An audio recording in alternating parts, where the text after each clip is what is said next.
Hey everybody, it's Emily, the Crazy Worm Lady. I'm here today with the Worm Factory to see if we can get a harvest on our top layer here that we moved from the bottom. So we moved the tray at the very bottom up to the top, so our feeding tray is in the middle, hoping to bait out a few of these final worms from this tray to move down to our feeding tray. This was always also in an effort to get down the little fruit flies. I'm not sure if they are fruit flies or fungus gnats, but it does appear that while I was away, their numbers are gone. I'm not at least seeing any immediately. So I'm going to lift this level off. We'll see how they did moving into our feeding tray. And then I think I'm going to do a quick harvest of this, and I have a few other ideas in the works. So let me get this pulled off and we'll take a look. Okay, so here's our feeding tray. And we had fed in the middle, trying to avoid getting them moving where they didn't need to be. And it looks like we didn't feed a whole lot, but it does look like everything that we fed has been processed by these guys, which will be great. We can keep feeding in here, and as long as I'm good with the bedding, hopefully we will keep the fruit flies and all at bay. But everybody looks nice and healthy in here. There's not really much of a worm ball, but there's a little bit of one right here. This looks like this might have been the celery and the cabbage. And you can see lots of life, lots of springtails, lots of worms. Still super impressed that my beetle numbers have gone down so much. Definitely thinking I'm doing something right as far as that's concerned. But I'm going to pull this tray that we are going to harvest, take it out into the other room, dump it into a mortar tray, and we'll see if we can get a little bit of that sifted out and take it from there. So let me get started with that, and I'll bring you guys along for a bit of that process as well. Alright guys, so this is my finished product. As you can see, still a ton of worms. So honestly, I feel like no matter how hard you try, very few people have the success with the Worm Factory of getting the worms to migrate up.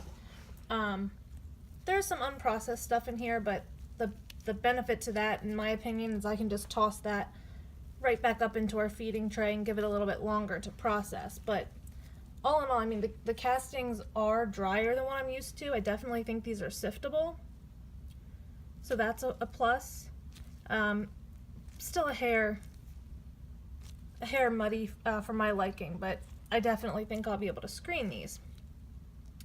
So I think I've definitely shown you guys before.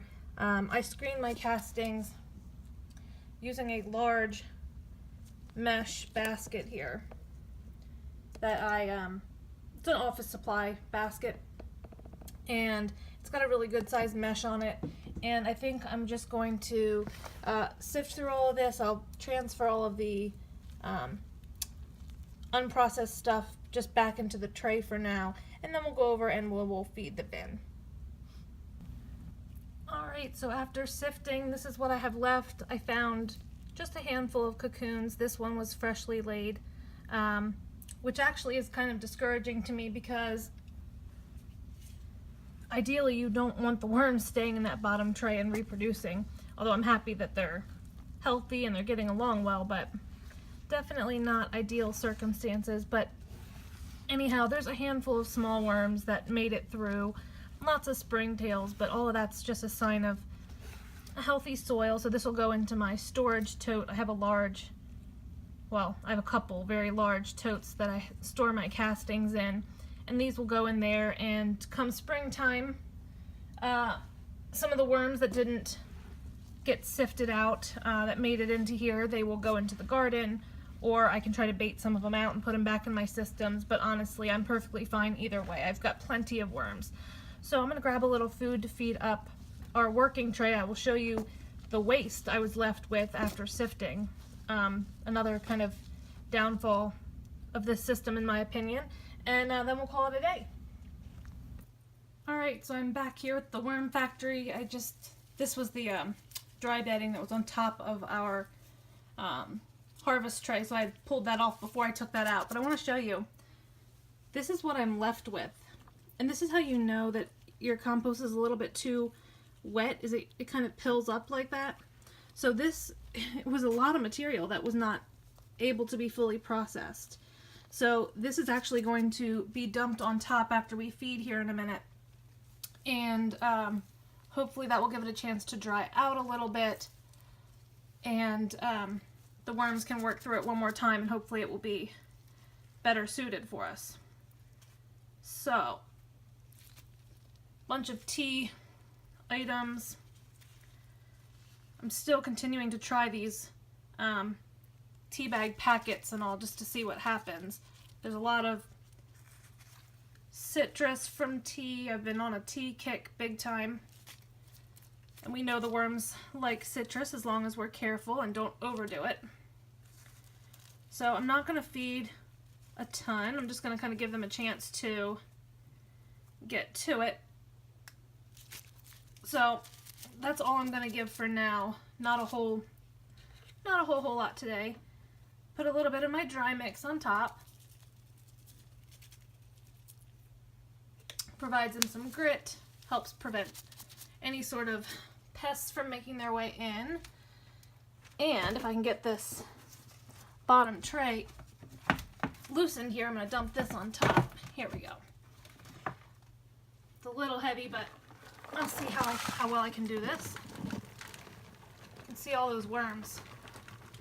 Just a ton of worms that did not make it through.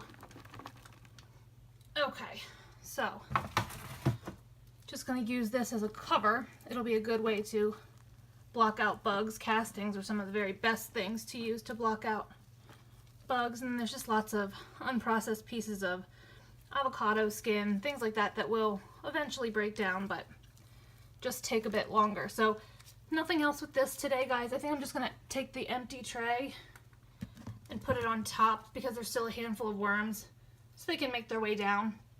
And then I'll be back next week for another update. So let me know what you think.